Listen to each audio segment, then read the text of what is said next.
அதாவது எத்தனையோ நடிகர்கள் குறிப்பாக ஹீரோயின்கள் வந்து பார்த்திங்கன்னா சினிமாவில் புகழோட உச்சத்தில் இருப்பாங்க.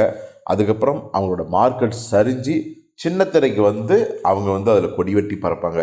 இதுக்கு அப்படியே உல்டாவும் நடக்கும். உதாரணத்துக்கு நம்ம பிரியா பவானி சங்கரை சொல்லலாம்.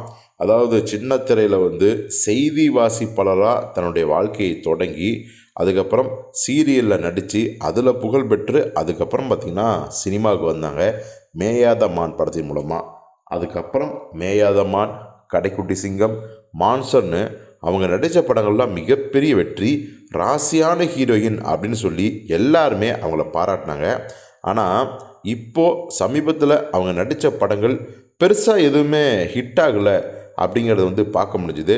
உடனே யாரெல்லாம் இவரை ராசியான ஹீரோயின் அப்படின்னு சொன்னாங்களோ அப்படியே அவங்களே உல்டாவா ராசி இல்லாத ஹீரோயின் அப்படின்னு சொல்லி அவங்கள கார்னர் பண்ண ஆரம்பித்தாங்க.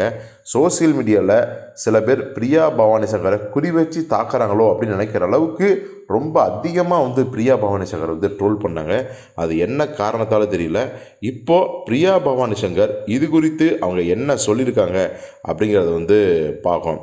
அதாவது பிரியா பவானி என்ன சொல்லியிருந்தாங்கன்னா, நான் சமீபத்தில் தான் இந்தியன் 2 படத்தை வந்து பார்த்தேன், அந்த படத்தில் நடிச்சிருந்தேன். அப்படிங்கிறத மீறி இந்த படத்தில் நடித்ததுக்காக என்னை வந்து எதுக்காக புள்ளி பண்ணுறாங்க அப்படின்னு எனக்கு சத்தியமாக தெரியல. இந்த படத்தோட வாய்ப்பு கிடைக்கும்போது எனக்கு வந்து எவ்வளோ பெரிய சந்தோஷம் கிடைச்சது தெரியுமா. இது வந்து உலகநாயகன் கமல் சார் படம், சங்கர் சார் இருக்கார் அப்படிங்கிற சந்தோஷம் தான் இந்த படத்தில் கமிட் ஆனேன். அவ்வளவு உழைப்பையும் நானும் என் சைட்லேருந்து செலுத்தினேன்.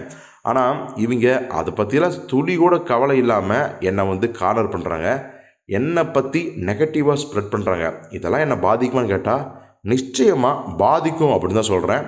நான் இவங்கள பார்க்கும்போது ரொம்ப பயப்படுறேன். ஏன்னா தொடர்ந்து என்னை பற்றி நெகட்டிவாகவே பரப்பிட்டுருக்காங்க. எதுக்காக இப்படி நம்மளை அவங்க டார்கெட் பண்ணுறாங்க அப்படின்னு எனக்குள்ள ஒரு கேள்வி இருக்குது.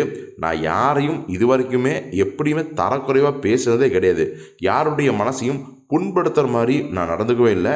என்னுடைய வேலையை நான் வந்து ஆத்மார்த்தமாக செய்கிறேன். ஆனால் அந்த வேலை வெற்றியில் தான் முடியும் அப்படின்னு யாருக்குமே அது நிச்சயம் கிடையாது. அதுவும் இப்போது இந்தியன் 2 ரிலீஸ் ஆகி அந்த படம் பெருசாக போகலையே அப்படிங்கிற வருத்தம் எனக்கும் இருக்கத்தான் செய்யுது. ஆனால் அந்த படத்தில் வாய்ப்பு கிடைச்சது எவ்வளோ பெரிய விஷயம் தெரியுமா. ஆனால் அதையெல்லாம் வந்து அவங்க பெருசாக எடுத்துக்காமல் என்னை காயப்படுத்துறதுலேயே தொடர்ந்து செயல்பட்டுருக்காங்க அப்படிங்கிறத சோசியல் மீடியாவில் பார்க்கும்போது எனக்கு புரியுது. நிச்சயமாக எனக்கு வந்து ரொம்ப மன வருத்தமாக இருக்குது. எதுக்காக என்னை தொடர்ந்து இப்படி நெகட்டிவாக ட்ரோல் பண்ணுறாங்க அப்படிங்கிற விஷயந்தான்.